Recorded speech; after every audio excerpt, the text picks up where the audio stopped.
Welcome to MySQL webinar series from jpassion.com. Today's topic is MySQL Workbench.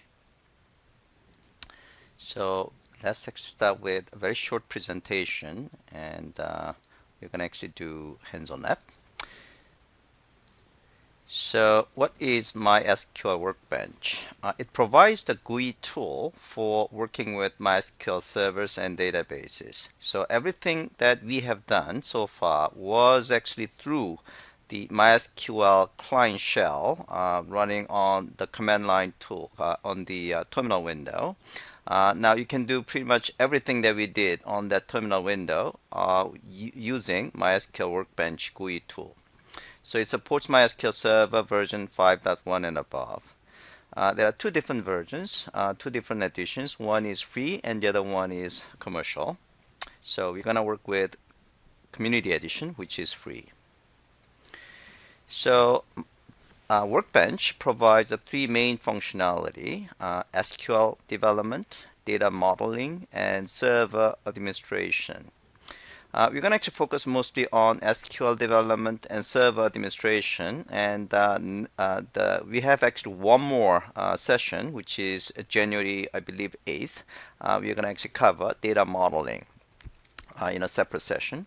So in SQL development, it enables you to create and manage connections to database servers. And again, you can do pretty much anything that you are able to do at the terminal window using the Workbench.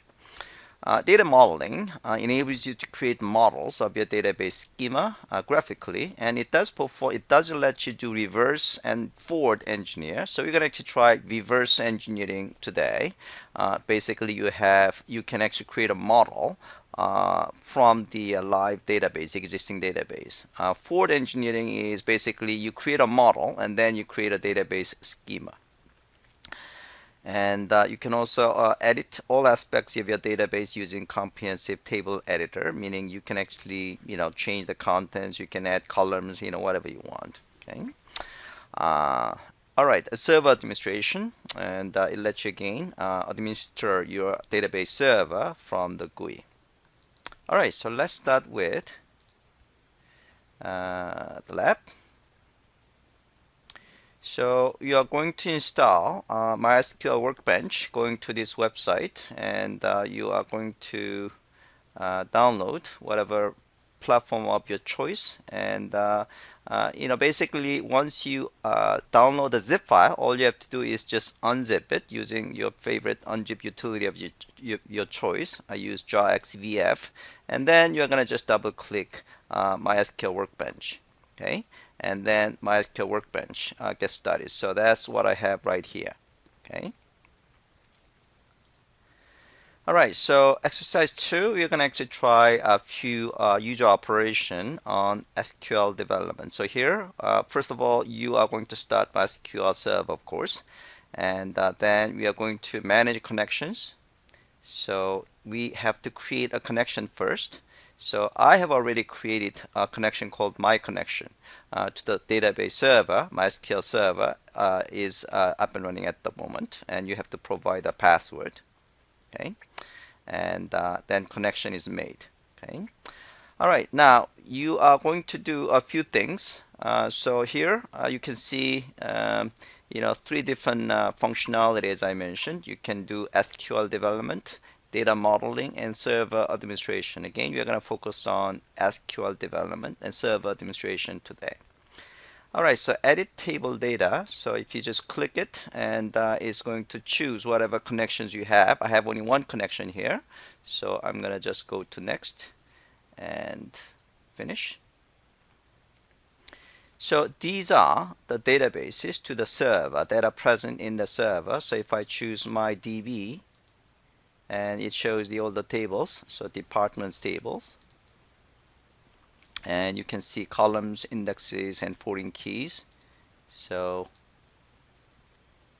and you can select rows and edit table data. So if you select the edit table data, then you should be able to see the contents of it.